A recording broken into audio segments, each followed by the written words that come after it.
That year at the palace banquet, I took the poisoned wine meant for the crown prince and went blind in both eyes. He held me and swore he would never betray me in this life.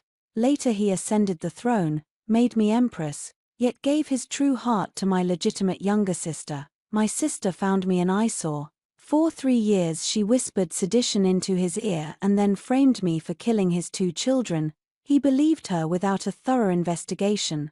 On the day I was given the poisoned wine, he pressed my shoulder with his own hand. Don't blame me, blame yourself for becoming a murderous woman. When I opened my eyes again, I was back at the palace feast, looking at that cup of poisoned wine. I smiled, stepped aside, and joined the crowd in jeering.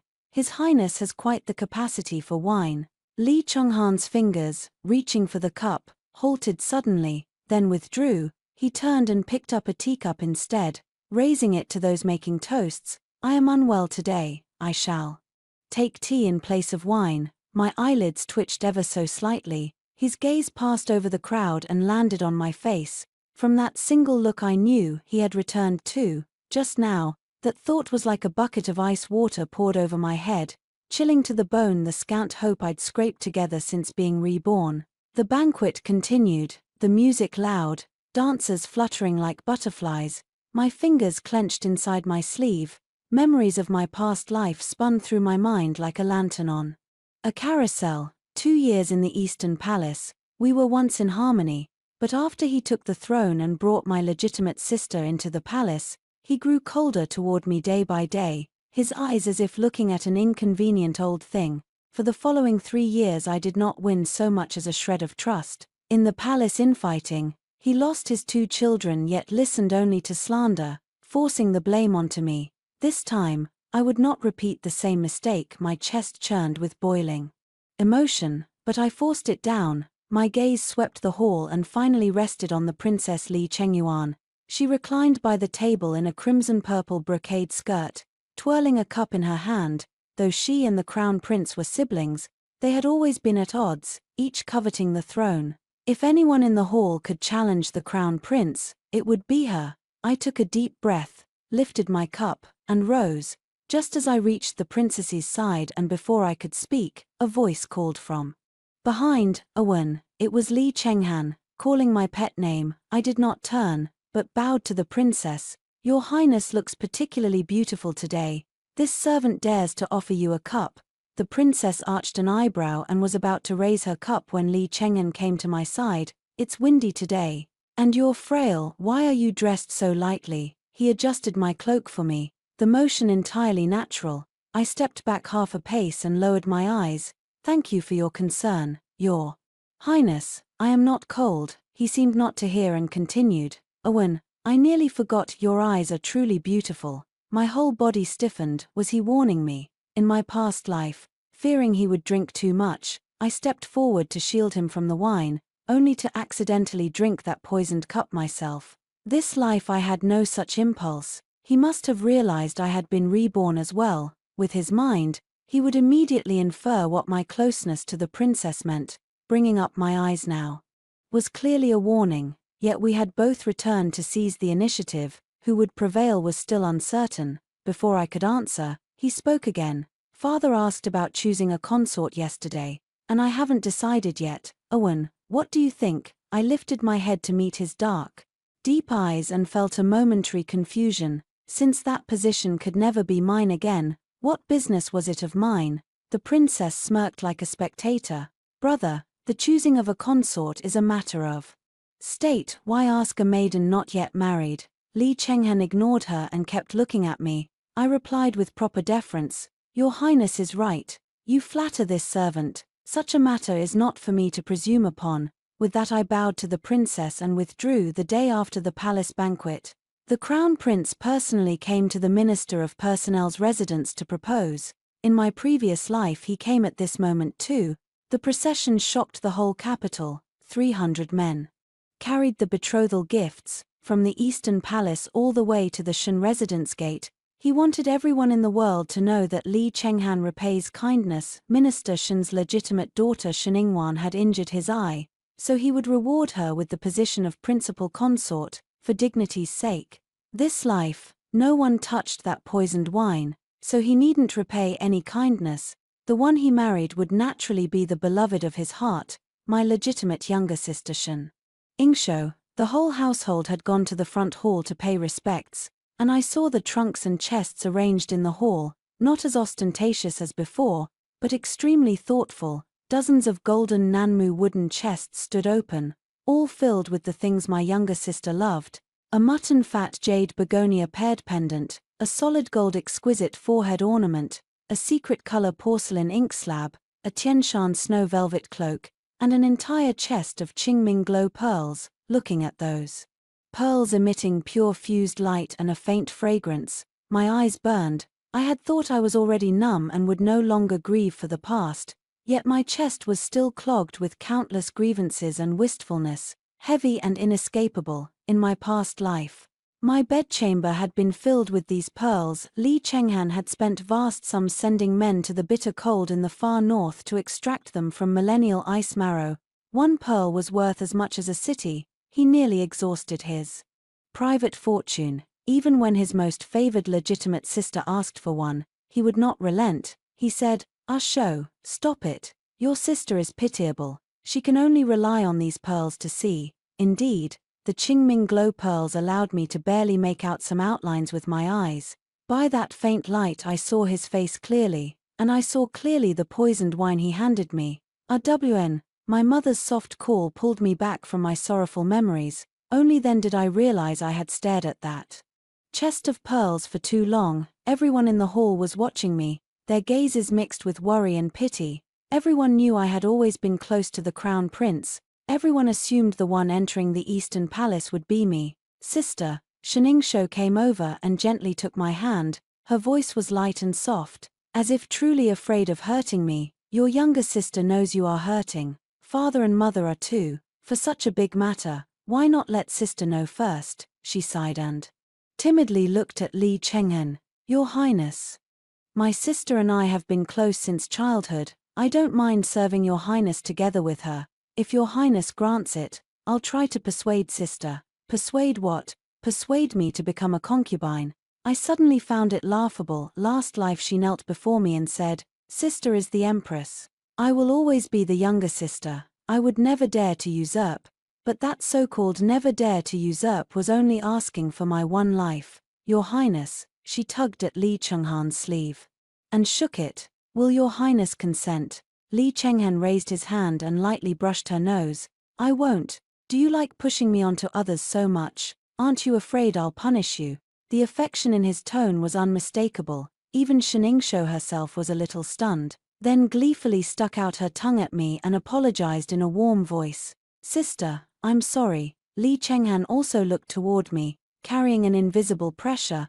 I lowered my eyes to avoid his gaze, walked to the chests, and let my fingertips lightly sweep over the Qingming glow pearls. The touch was icy, just as before. Before, she hadn't gotten a single one. Now he did everything he could to make amends. No wonder people say, love often feels like a continuing debt. My sister is so fortunate. I smiled, my voice calm. Your Highness has been very thoughtful. It so happened that my sister's eyes were about to fail. This would come in handy. 3. In my previous life I was poisoned for 5 years, and I also suffered through 5 years of treatment. Later my understanding of that poison probably surpassed even that of the person who administered it. The imperial physicians were helpless. Li Chenghan invited famous doctors from all over, even asking people to seek out several reclusive masters of medicine in the mountains. They took turns feeling my pulse, testing medicines, performing acupuncture and fumigations. They exhausted all methods, but the results were slight. The senior female physician once told me, "This poison that afflicts your Highness is cunning not in its ferocity but in its persistence. It does not take a life at once, yet it will bit by bit eat away at the foundations. I have matched the original poison and can prepare an antidote." Only then did I learn that this poison could not only blind a person, but also render them incapable of bearing heirs, hollowing out the body reborn in this life. The first thing I did was copy out the original poison's recipe. The names of the ingredients, the quantities, the methods of preparation were already burned into my mind. I even knew the poison's nature better than anyone. If one wanted it to act slowly, the best way was to mix it into a salve, to have it touch the skin daily and seep through the pores into the bloodstream. Lip balm was the perfect vehicle. A few days before the court banquet, I did not leave the house. I locked myself in my room and made lip balm by hand all day. I mixed the poison powder into fine beeswax and floral essences, making 6 jars in total, each exquisite and delicate. When they were finished, I neatly arranged them in my cosmetic chest, waiting for Shiningsho to come asking for them. She had always liked my things. Sure enough, the moment she entered my room, her eyes stuck to the makeup box. I laughed and pulled her closer, opening each tin for her to smell. This one, Osman thus, is the most moisturizing. This peach blossom one flatters the complexion most. This rose, I paused, then handed her the bright crimson tin. This one lasts the longest, applies and stays all day without fading. She couldn't put it down and immediately said, "Sister, with your skill you can make more later, just give these to me." I pretended to hesitate before agreeing. She left happily carrying the box and used it every day. On the night before the palace banquet, the signs appeared. She was upset at not getting a seat at the banquet and sulked, begging Mother for the tea house storefront from her dowry. Mother refused. "No, it's already promised to your sister." She then looked at me. That tea house was in a good location and, under my management, had been profitable. She had long coveted it. I interjected at the right moment, "If my sister wants it, let her have it. But in future you mustn't be so playful, you must take more care of the shop." "Does sister really want to give it to me?" she asked, half in doubt. I nodded. "We're all family here, there's no need to separate yours from mine." Autumn dryness has set in lately. I was just planning to have the tea house try some new blends. "Why don't you start from there, little sister?" That newly crafted floral tea was blended by me personally, and it happens to amplify the properties of this poison. She was the one who provoked me first. She can't blame anyone else. Wonderful, wonderful. The great joy dispelled her grievance at being unable to attend the palace banquet. She turned to her mother and said, "Mother, you don't know, my eyes have been a bit dry these past 2 days, and everything feels a strain to look at. Perhaps it's the autumn dryness causing heat. It's perfect to try this tea to clear the heat." Only then did her mother nod and look at me approvingly. I also lifted the corners of my mouth slightly and nodded gently. In this lifetime, Li Chenghan married her 2 years earlier than in the previous one. Therefore, if she falls ill again after entering the Eastern Palace, it will be the Imperial Medical Bureau's affair, the Eastern Palace's affair, the Crown Prince's affair. It won't implicate the Ministry of Revenue, and it has nothing to do with me. I just didn't expect that what Li Chenghan gave her was merely the position of a side consort. Before he left,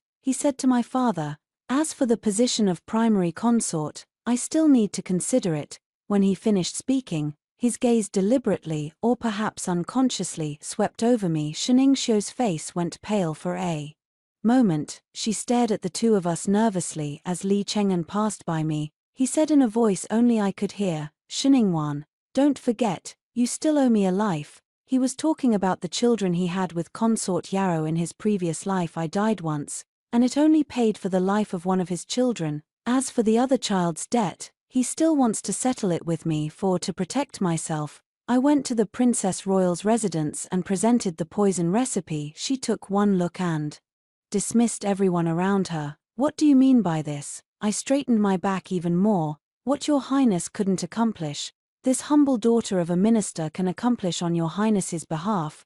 Her gaze was like a blade, as if she wanted to cut me open and examine me inside and out. We all know that the poisoned wine at the palace banquet was her doing. She merely used the Crown Prince's confidant to present it. She wants Li Chenghan to go blind, to be left without heirs, to never sit on that dragon throne. What is Miss Shen talking about? She naturally wouldn't admit it. The pale fingertips lifted slightly, and the prescription slipped to the ground. "But have you uncovered any scheme of harming others and framing them? And how did you obtain this prescription?" A few questions, watertight and flawless. The reason she was so wary was that the matter had been handled cleanly and neatly, so there could be no flaw. In his previous life, after Li Chenghan ascended the throne, he devoted himself to a thorough investigation and still Found absolutely no leads. How could I possibly have the ability to investigate? I could only lie. When I was young, by chance I once met someone who made poisons. At the palace banquet that day, I recognized the poisoned wine by its smell and color alone and memorized the recipe. In fact, I was eager to keep my distance from Li Chenghan and never went closer to look at that cup of wine, but the Princess Royal doesn't know these details. She was silent for a moment, then said, "You claim you can accomplish what I failed to do. What do you mean by that?" "I knew I'd passed the first hurdle," she answered truthfully. "This servant's daughter has already poisoned my own younger sister, Sheningxiu." After speaking, she lifted her eyes and watched her reaction. "Sheningxiu uses the lip balm this servant's daughter gifted her every day. The poison has already seeped into her blood. If the crown prince grows close to her, it's only a matter of time before he is poisoned." The eldest princess arched her brows lightly. "Oh, you would really be so ruthless to your own younger sister?" I was momentarily speechless, not knowing where to begin. I wanted to say she had schemed against me in every way, sowing discord and slandering me, cutting off my hope of seeing the light again, and in the end, even taking my life. Each and every one of these grudges makes me hate them to the bone, but all of this belongs to a previous life, and there's nothing more to be said. The eldest princess waved her hand. "Enough." She suddenly lifted my chin. "I'm just as ruthless as you." I looked at my reflection in her pupils and understood what she meant. She poisoned her own younger brother. We are the same kind. It's not that we're heartless. I tilted my head back and looked straight into her eyes. "It's the circumstances forcing our hand." She lifted the corners of her lips. "I never thought that in the modest ministry household, two sisters would actually fight to the death. It seems your legitimate younger sister doesn't treat you well. My imperial younger brother isn't sincere with you either. Far from it. When she first entered the palace, she claimed she was inexperienced and afraid of offending people, and she had Li Chenghan transfer the competent palace maids from my side to serve her, intending to use those people's lives to blackmail me. Although I wanted to suppress her, I ultimately had reservations and was too soft-hearted, which is what gave her the opportunity. She ordered palace maidservants to hide Li Chenghan's birth date and the witchcraft talisman under my pillow, falsely accusing me of cursing the Lord. I heard the commotion. Before she could bring people to search the palace, I felt for the talisman and swallowed it all to destroy the evidence. When that scheme failed, she framed me for secretly receiving bribes from the imperial physician Zhao and for defiling the inner palace.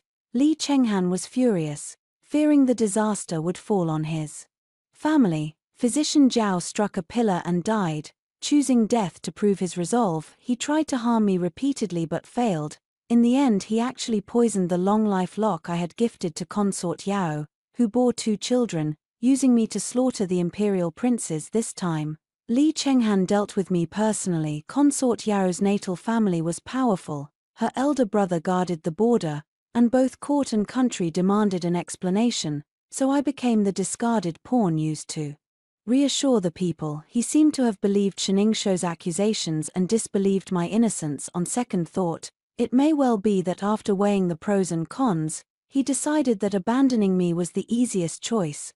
What's hateful is that I once gave my heart to such a person. The eldest princess lightly brushed my temple hair. "Since you have pledged yourself to me, you must let me see what abilities you still possess." I lowered my head. "I await your commands, Your Highness." She lowered her voice. "I want you to win over the Minister of War." Minister of War Qi Rui was part of the Crown Prince's faction, conservative and rigid. Persuading him to support a female sovereign would be extremely difficult. I had thought the Princess Royal would want my father's backing. My father is the Minister of Personnel, a man of integrity and somewhat more progressive. It would clearly be easier to gain his support. The Princess Royal saw through my thoughts. "I'm not in a hurry.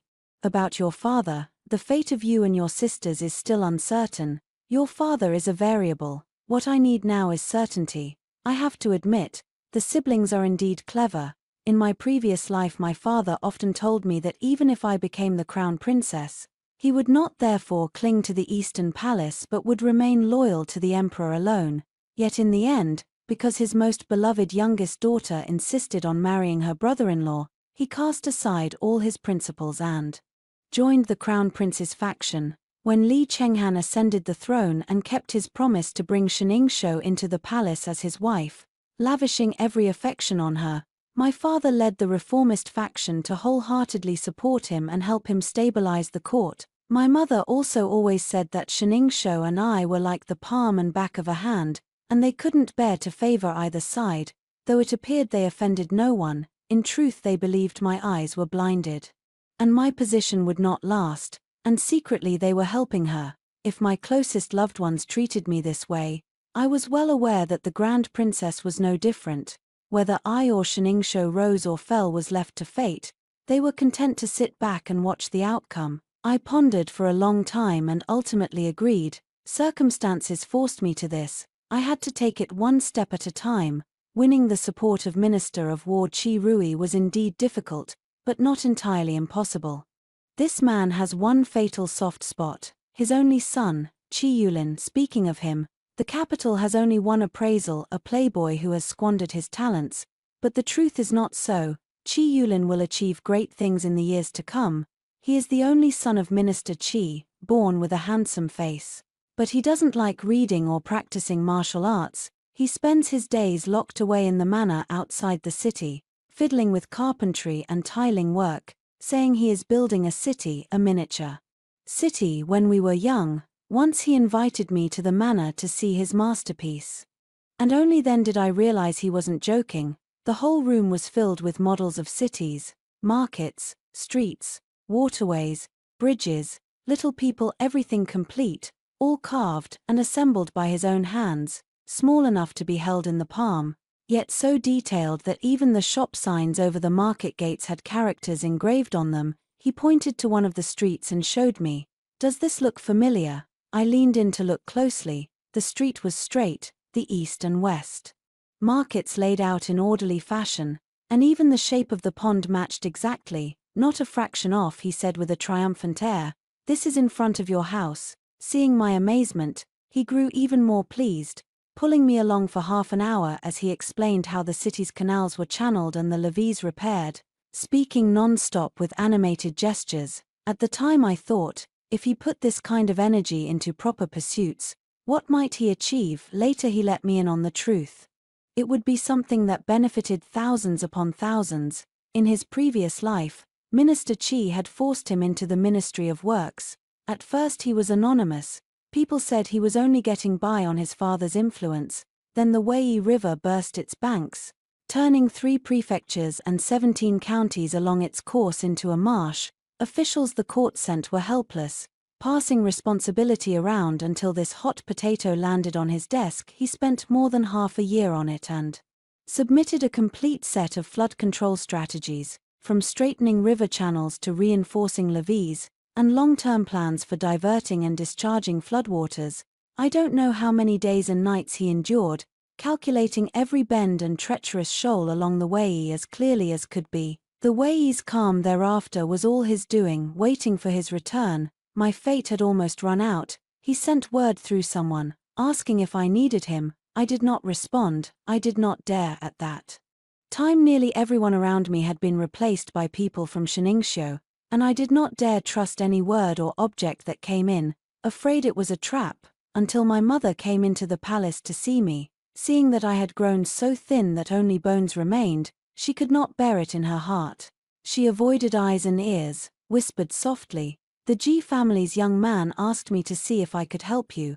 Only then did I know that Qi Yulin really had loyalty and affection, and I became even more unwilling to drag him into this. Moreover, I no longer believed my mother this time. I found him at a villa outside the city. When I stepped inside, he set the model on the table and said, "A rare guest. I thought after you climbed up high, you wouldn't recognize this common man anymore." His tone was dripping with sarcasm. Our fathers served in the same court and our residences were close, so we often played together as children. Later, as I grew closer to the crown prince, I drifted away from him. I didn't waste words at this point and had the attendant present a brocade box. Inside is a wooden bridge, its body arched, the railings carved with floral patterns, and beneath the bridge finely etched ripples. I had someone search for half a month to find this. He will definitely like it. Qi Yulin glanced at it, let out a snort of laughter, but still reached out to take it. He turned it over and over, looked at it several times, then raised his head to look at me. Go on, what do you want? With me, I forced down the urge to kick his backside and asked, would you be willing to enter official service a bit earlier? He froze for a moment, then burst out laughing. Shinawan, who sent you to play lobbyist? I didn't shrink back from his teasing and said bluntly, for myself, oh, you mean my entering office would be beneficial to you? He tilted his head, thought for a moment, then suddenly clapped his hands. I get it, you don't have a chance to marry the crown prince, so you set your sights on me. He spoke with utter certainty, and yet I felt nothing but bewilderment. Shinawan, let me be frank with you, I don't crave fame or office. I can't offer you the honors that set a person above all others. You've truly come to the wrong man. He actually thought I wanted to marry him, and resented him for not holding a single official post. That's not what I meant. The princess's fief has suffered floods for years. Next year's flood season may bring a great disaster. Rather than scrambling to respond then, it's better to take precautions now. I was thinking, if you go there to manage the waterways, you can put your skills to use and prevent harm to the people. Minister Qi had long been troubled by this son who refused to take office. If I can persuade Qi Yulin to take the right path, it will be a great help to him when I need his support in the future. I'll have one more bargaining chip. Qi Yulin listened and fell silent for a moment. Interesting, he leaned in toward me. The crown prince told me the same thing. He said he'd permit me to enter the Ministry of Works. Qi Yulin smiled without smiling. You two got into a fight, Shinawan. Is it because you can't win the crown prince's love that you threw in with the eldest princess? No, I denied it too quickly. Even I felt guilty about it, but since the words were out, I might as well keep going. The crown prince is not my destined one. He leaned in a little closer, a faint scent of pine coming from him, unexpectedly pleasant. The window in the room was half open, and the evening breeze poured in, making the wisps of hair on his forehead gently sway. He had an exceptionally beautiful pair of peach blossom eyes, usually half-lidded in a languid way, as if he had just woken up, but at this moment those eyes were clear and cool, making me a little uncomfortable. Then what kind of good match do you want? I opened my mouth, but before I could speak, with a bang, the door was pushed open. Li Cheng'an stood at the doorway, his face like frost. I'm quite curious myself, what kind of good spouse do you want? Someone single-minded and devoted. I looked up at Li Cheng'an. Care for me, trust me, and never join others in deceiving or humiliating me. As the words left my mouth, I felt a rush of relief. Qi Yulin let out a derisive phut behind me. That's it. His tone was full of disdain.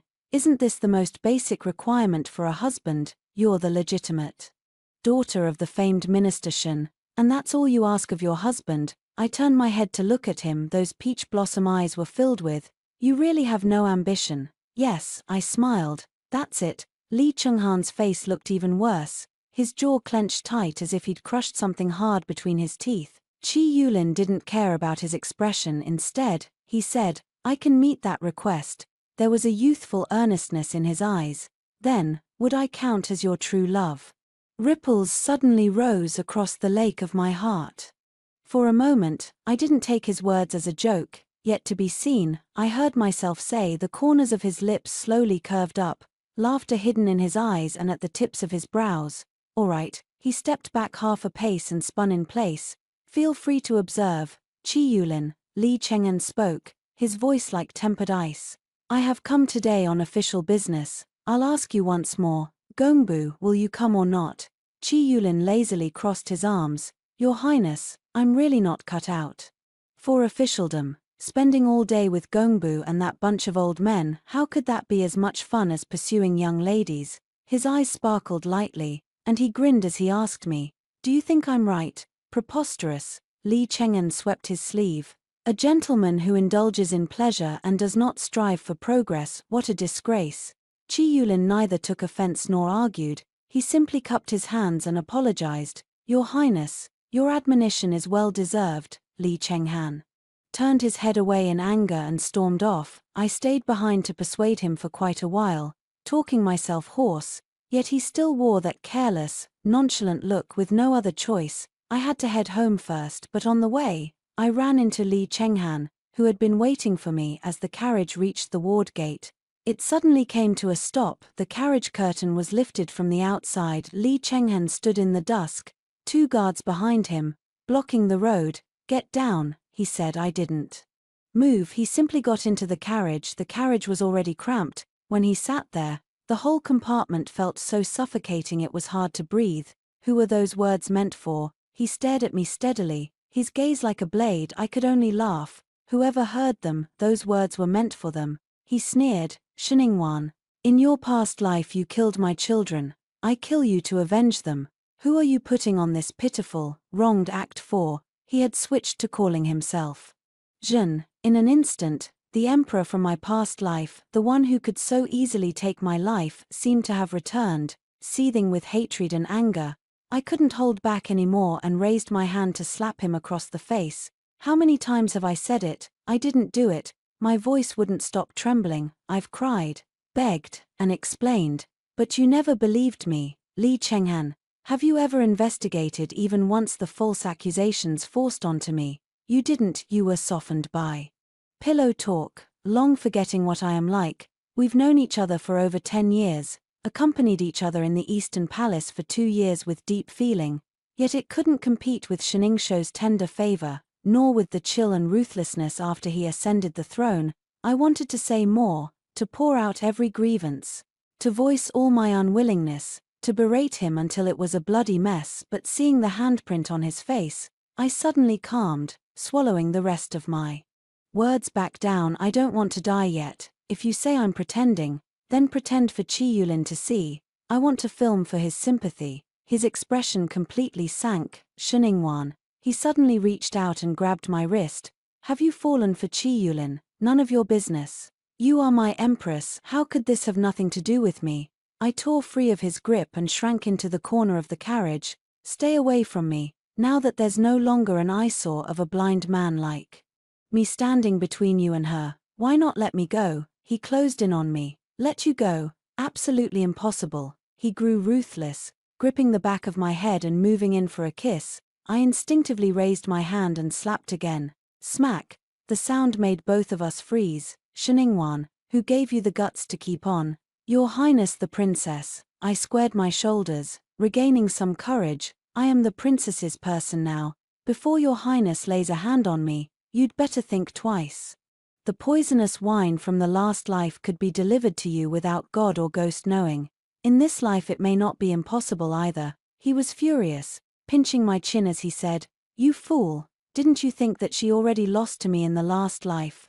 In this life my hold is even firmer. Would I ever take her seriously? You think Imperial Sister is any good? Other than me, no one in this world can grant you a rank beneath only one and above all others." I almost burst out laughing.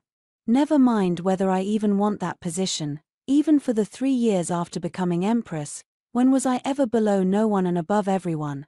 At best I'm a blind person with an empty title. With your tacit approval, anyone can trample on me. A flicker of hesitation showed in his eyes, his voice hoarse. "Impossible, Lee Chenghan, is it impossible, or are you unwilling to face this possibility? You're the real idiot. Have you never thought that in those 3 years, all my genuine feelings were trampled, every hope came to nothing, and even my resentment was exhausted? Given a second chance at life, how could I ever choose you again without hesitation? What a fool's dream." I closed my eyes, and at last the tears wouldn't stop streaming down when I opened them again after a long while.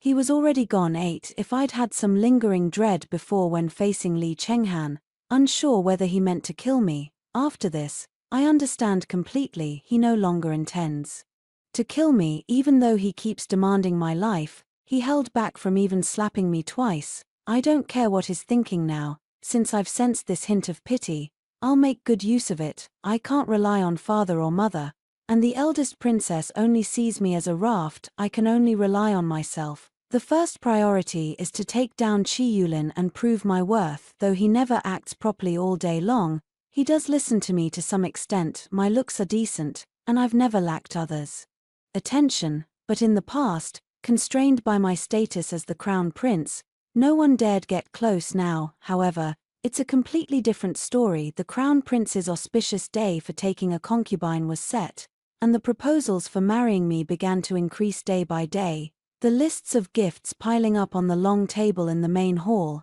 I was a fine candidate for the head wife. Every madam kept an eye on me, but overnight, the whole capital buzzed that I hadn't fallen for anyone else. Only day after day I chased after that rake Chi Yulin.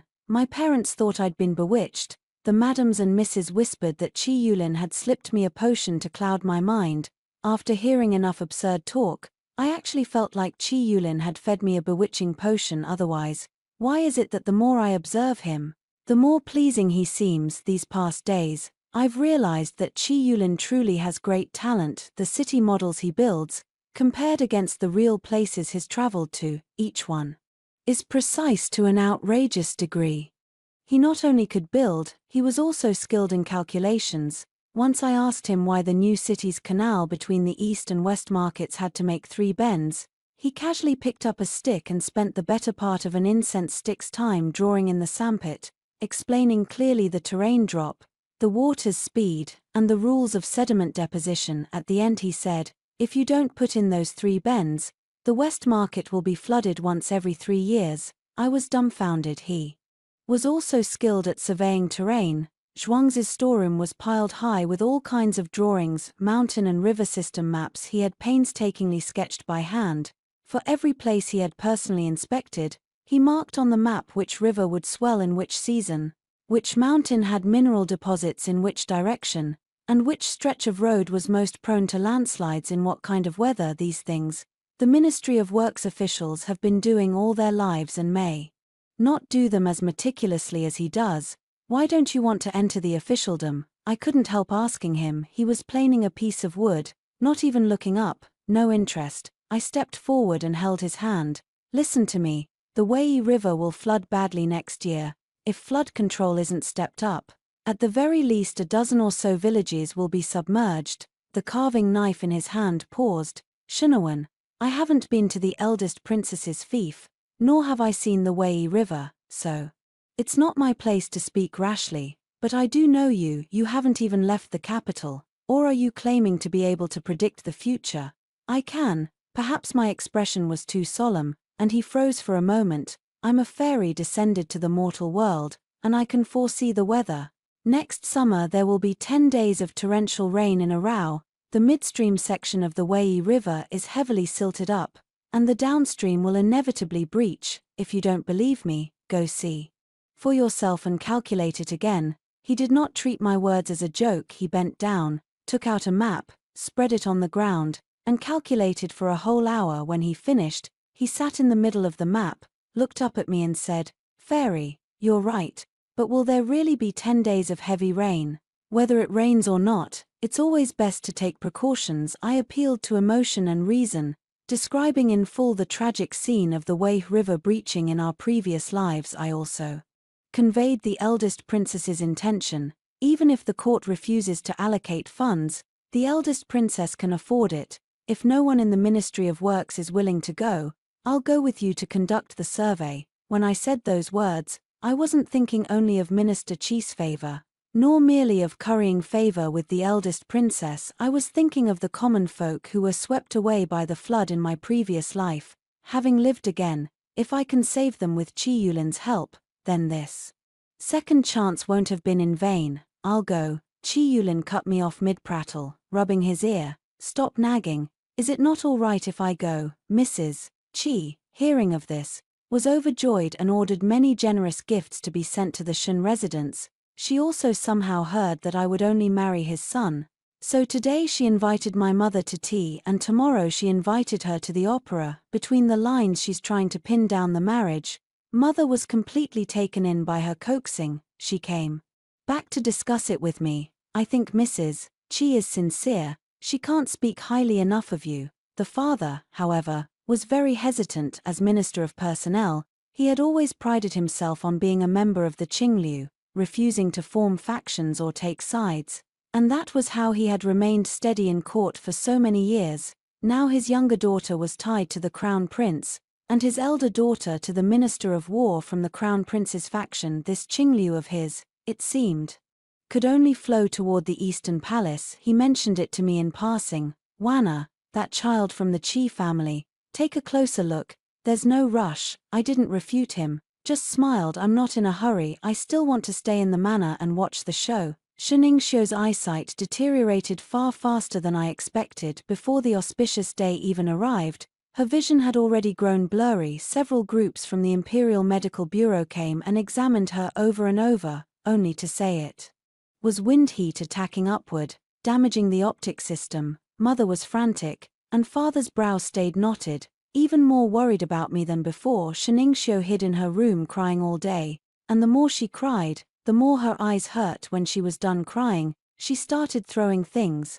After she was done throwing things, she grabbed a maid and asked, "Does His Highness the Crown Prince know? Has His Highness come to see me?" The Crown Prince did not come to see her. Instead, he came to find me at the first opportunity. 9 That evening, I returned from Qi Yulin's manor, still carrying the scent of pine on me, pushing the door open and stepping inside.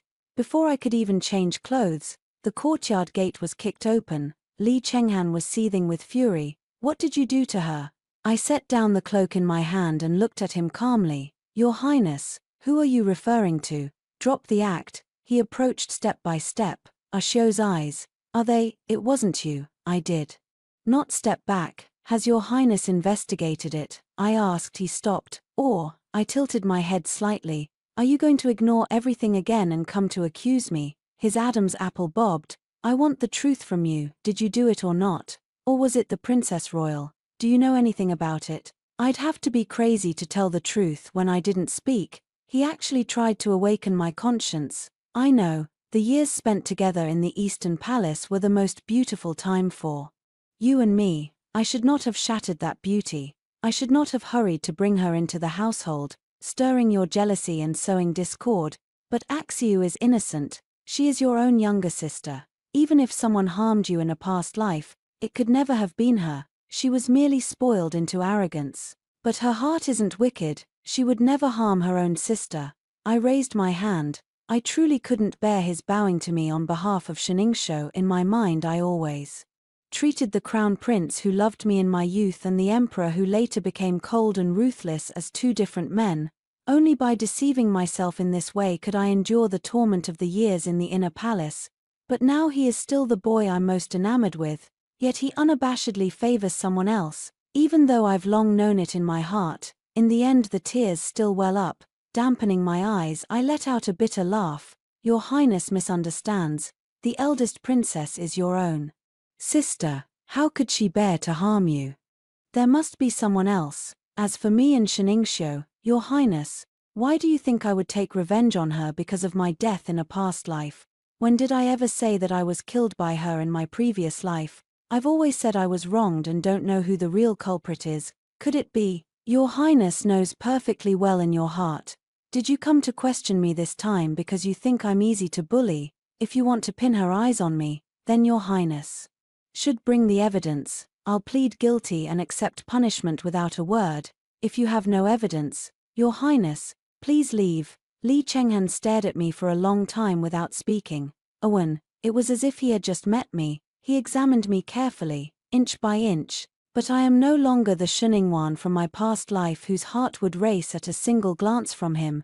You'll regret this," he said. "The thing I regret most, I already did in my previous life." 10 Li Chenghan's favoritism toward Xiningshou has never changed. In either past life or present, her eye ailment did not affect the wedding date. On the wedding day, the Eastern Palace was festooned with lanterns and decorations, no different from welcoming a principal consort. Father had to preside over the rites on behalf of the imperial family, mother had to accompany her to dress and adorn herself, and I, as the elder sister, was the one with leisure instead, sitting quietly among the women's seats. I watched them walk hand in hand down the long steps. He lowered his head to speak to her, and even from far away you could see the smile at the corner of his mouth. During the wedding ceremony, fearing she might veer off course, he personally reached out to straighten her.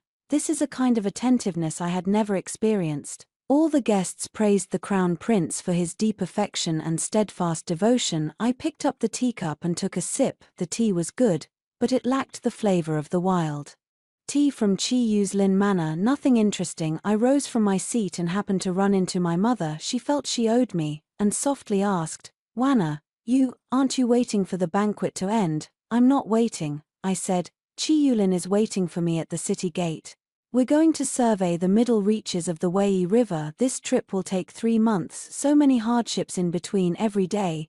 Chi-Yulin gets up before dawn and walks along the river, and only when the sun sets does he stop to rest. He measures section by section with a ruler, notes down every detail stroke by stroke with a pen. He's worn out several pairs of shoes, and has grown noticeably thinner. I stay by his side.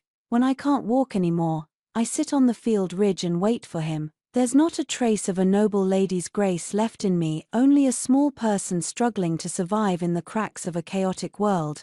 Mother wrote to say that the crown prince has been dropping by the Shan residence every few days, probing and asking roundabout questions about my whereabouts. Only when he learned that I had set a wedding date with Chi-Yulin did he stop asking. At the end of the letter, Mother wrote a passage. "Waina, your mother knows you are a clever child. There are things she ought not to say too much. But I still want to advise you regarding the crown prince. Do not keep entertaining those thoughts. It is not appropriate for 2 sisters to serve the same husband. You and Ingxiu are both headstrong. If the sisters grow apart, it will break your mother's heart." I folded the letter and did not reply. In my previous life, did she ever give Ingxiu such advice? I have no way of knowing, but this time, I gave her what she wanted. I will not share a husband with Ingxiu. I only want her life. I can't let go of the hatred in my heart. I am editing the book for the Dowager Princess, and will compile the situation of the investigation in March in detail. After reading it, the Dowager Princess was greatly moved. She replied that she did not expect I would go to such lengths to help her win over the Minister of War, even bowing myself into the fray and marrying off his son. She bestowed 3 carts of precious treasures. I had a trusted servant buy a small 2-compound house and locked all those treasures inside. This was my last resort, for when everything else failed, Chi-Yulin was not given to romantic attachments. He was absorbed in blueprints and timber, to the point of neglecting meals. Several times I brought a bowl over and he didn't lift his head, so I had to feed him spoonful by spoonful. As he chewed, he would suddenly stop, sketch a few hurried lines on the paper, then resume chewing. Finally, on a morning after an all-nighter, he sealed a volume of flood control strategies and had it sent to the palace. 4 full years earlier than in my previous life, the old emperor opened that volume in court and, before all the officials, said "excellent" 3 times in a row, his face radiant. Chi-Yulin leapt from being an ordinary commoner to becoming a 6th-rank officer in the Ministry of Works. The imperial decree praised him for being knowledgeable in hydraulics and exceptionally talented, rewarded him with gold, silver, and silk, and granted him a plaque inscribed "benefiting the people with water management." When the news reached the Qi household, everyone rejoiced. Madame Qi even invited me to a banquet at their home, taking my hand with tears in her eyes. "Ingwan, you are our family's lucky star," Chi-Yulin corrected her. "She's an immortal." Because that summer it truly rained storms for 10 straight days. Just as I had predicted, fortunately I had prepared in advance. The Wei River was calm and the people were unharmed. From then on the Qi household called me like this. And Chi-Yulin set the example. "Fairy, grind some ink for me. Fairy, take a look at this passage, does it compute? Fairy, are you hungry? I had the kitchen stew some soup for you. Fairy, do I have to stay at the Ministry of Works? Can't I go home and make little figures with you?" I tugged at his ear. "If you dare lose your official position, I will break the engagement immediately." He shook his head and sighed. With such a pure character, not tainted by commonness, self-purified, not coveting fame, yet to marry a wife who is greedy for power, heaven's will, truly heaven's will. Heaven teases people. I loosened my grip. "You can choose not to marry," he then handed me the other ear in my palm. "Just kidding." During the playful moment, a servant came to report, "The crown prince has arrived." Li Chenghan first went to the Shan mansion to find me, and upon learning I was at the Qi mansion, he came to visit. He wanted to dismiss Chi Yulin and speak with me alone. But I did not agree. I, as a married woman now, should not be alone with a man other than my husband. Your Highness, please speak directly if you have something to say. For a moment he looked somber, but anxious about Shen Yingshuo's illness. He could not dwell on it. Owen, do you truly not cherish your younger sister? Arxiu now seems to have changed. Li Chenghen couldn't bring himself to say it, but I knew clearly what Shen Yingshuo had done from the reports of the maid who served her. Blind Shen Yingshuo's moods were unpredictable. All her resentment fell on the maids. Either she would throw hot soup in their faces, or she would stab their arms with scissors. She said that when she heard others cry out in pain, her own eyes felt less sore. Li Chenghen felt sorry for her, but he didn't want innocent people continually caught up in it, especially since it would tarnish Shen Yingshuo's reputation and make her unsuitable to become empress. His voice was dry. I only understood recently that when a person suffers, their temperament can change. You back then, mindful of Chi Yulin being present, he didn't finish the sentence. I, however, walked up to him without hesitation and raised my hand to slap him. First time was awkward, second time more practiced, and by the third time it had become natural. Startled, Chi Yulin reflexively covered her cheek. I lowered my hand, my palm burned. Li Chenghan, I have never changed. Not everyone who suffers becomes cruel and vicious, offloading all their pain onto others. He slowly lifted his head. If it would ease your anger, I will let you beat me. But can you tell me, does she still have a chance? I drew a deep breath and put on an anguished, reproachful expression. You once sought a doctor with the surname Yu for me. In truth, he did prepare an antidote. Li Chenghan's eyes flickered, as if recalling, I only learned this recently. The princess has come to trust me greatly and took me to see the doctor who made poisons. From his voice I recognized him as the man who, in my previous life, treated me for a long time and said to me countless times, Madam, please be at ease. But the antidote he prepared for me had been swapped by a palace attendant Shen Yingshuo had placed by my side. The moment I took it, I tasted a candied fruit with a dusty flavor, obviously useless. Because of that, Li Chenghen called him an incompetent physician and had him expelled from the capital. The Princess Royal told me, you only need to give a little guidance to make the prince come to him of his own accord. Every word I now say to Li Chengjiao is in accordance with the Princess Royal's orders. Dr. Yu opened an apothecary in the south of the city. Go find him. He can save Shen Yingshuo. Li Chenghen said thanks, and when he reached the door he suddenly stopped. Owen, he said with his back to me, you wouldn't lie to me, would you? With your highness so suspicious, I couldn't help thinking that you already know all the things Shen Yingshuo did to me in the past. He stood at the door for a long time again before finally leaving. Only when the footsteps faded outside the courtyard did Chi Yulin come to his senses. He asked me, Shinawan, why can't I understand what you people are saying? I kept my face expressionless and my heart steady. That's how people in official circles speak, roundabout and evasive. There are tricks to it. You'll have to ask me more about them, he immediately replied. But you even dared hit the crown prince, won't you hit me in the future? I smiled. That depends on how you behave. He stepped forward, cupped my face, and his fingertip gently brushed my eyes. What hardships did you suffer before? Tell me. My throat tightened, my voice carrying an almost imperceptible catch. Better not to mention it. He didn't press further, only placing a light kiss on my eyelids. Such beautiful eyes must be well cared for. Though I don't know why your sister became blind, nor how she once mistreated you. I'm certain she deserved what befell her. I suppose your father and mother favored her. Never mind, I'll dote on you from now on. The entire Qi household will dote on you. I buried my head in his chest, clutching his waist tightly, unable to hold back sobs. There, he stroked my head repeatedly, his voice as gentle as a feather. If you hit others, you can't hit me. I wiped my tears into a smile. Suddenly I felt that some things in this world are harder to find than an antidote, like trust, like sincerity, like someone willing to be biased in your favor. Half a month before the 12th Great Wedding, Minister Qi of the Military Affairs sent someone to summon me to the study. I had thought he would instruct me on the Qi household rules, the relatives of the clan, or the matters of running the household in the future. But after I entered the study and the door was closed, this usually stern minister of war actually poured me a cup of tea first. Old man only asks you one question: did you marry my son for the grand princess, or do you truly care for him? I held the teacup and did not answer immediately. From outside the courtyard came the sounds of hammering and knocking. The servants setting up the wedding canopy. Chi Yulin's voice mixed in, directing something among them. I married him for both, I said frankly. Chi Shong raised his eyebrows. If I may speak without fear of being laughed at, I'm not very old, but I've seen too much hypocrisy. Only Chi Yulin treated me well. He was the most sincere and expected nothing from me.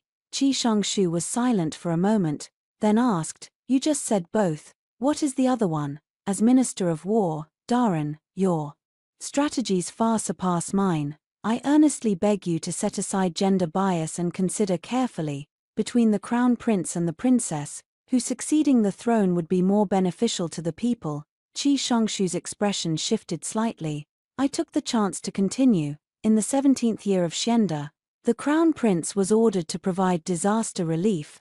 The court allocated 300,000 dan of grain. He went through the disaster areas, but distributed less than 100,000 dan. Where did the remaining 200,000 dan go? At that time, you were in the army. One of the staff officers under your command was from a disaster-stricken hometown. He saw his parents starve to death, yet discovered that the crown prince's confidants were reselling grain from the public granaries at high prices.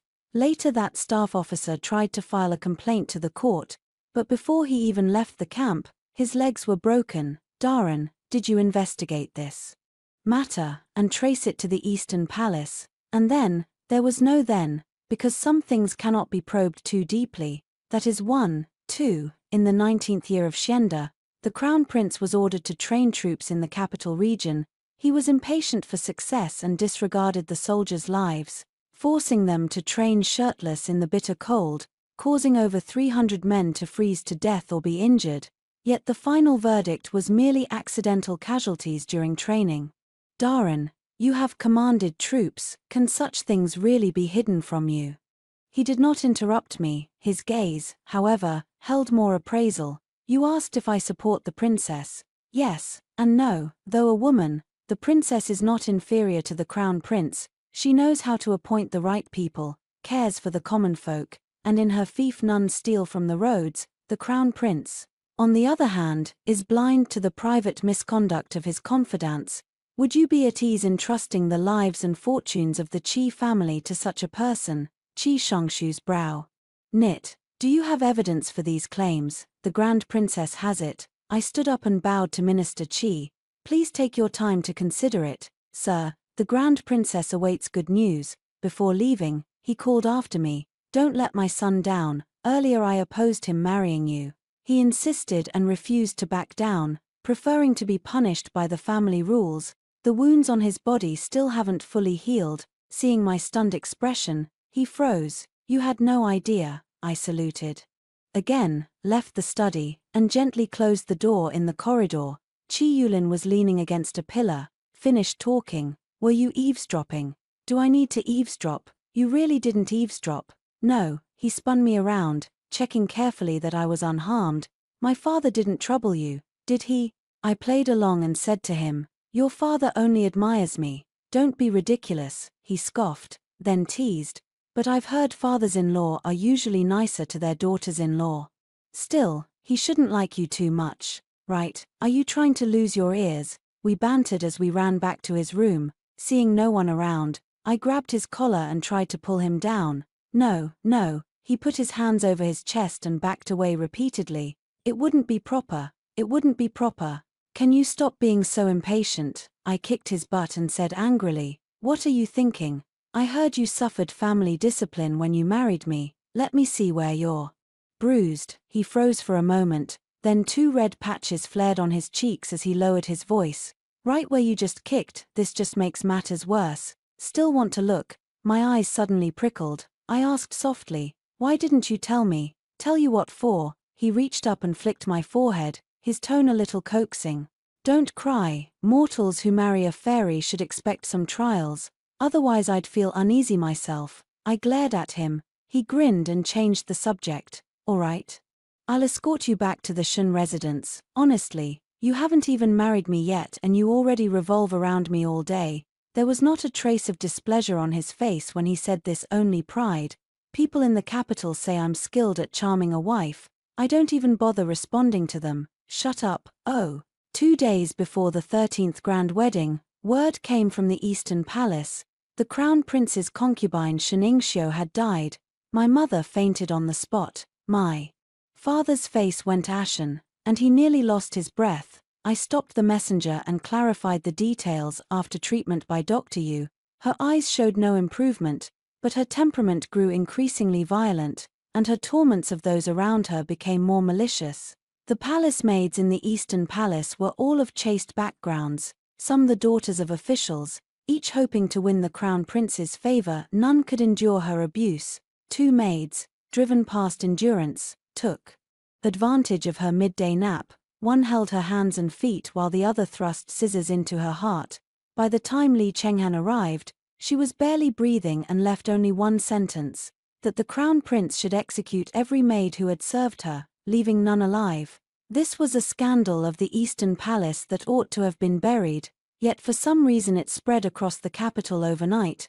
Everyone knew the Crown Prince had blooded the Eastern Palace on behalf of his concubine, sparing not even the imperial physicians. Another piece of news circulated: the Crown Prince had been poisoned, the poison of the same strain as that which afflicted Sheningxiu. The imperial doctors diagnosed that the Crown Prince had no heirs. Now, impeachment petitions against the Crown Prince piled upon the imperial desk, and old charges of his tolerating cronies who embezzled disaster relief grain and brutalized soldiers during drills were revealed one by one. The old emperor sat on the dragon throne, his complexion ashen. After the court adjourned, Minister Qi did not return directly to his residence but went to the Princess Chang's mansion. By now, everything had turned out as I had hoped, yet my father insisted I break the engagement. He said, "The Crown Prince is in a low point. Only you can ease the gloom in his heart. You might as well go serve him now." The Princess Chang told me that since Sheningxiu entered the Eastern Palace, my father had secretly attached himself to the Crown Prince. Now, having ridden the tiger, he could not get off and had no way back. I put on a mock-offended look and retorted, "Father, do you know people are saying the Crown Prince cannot produce heirs? His position as successor may not be secure." My father slammed his palm on the table.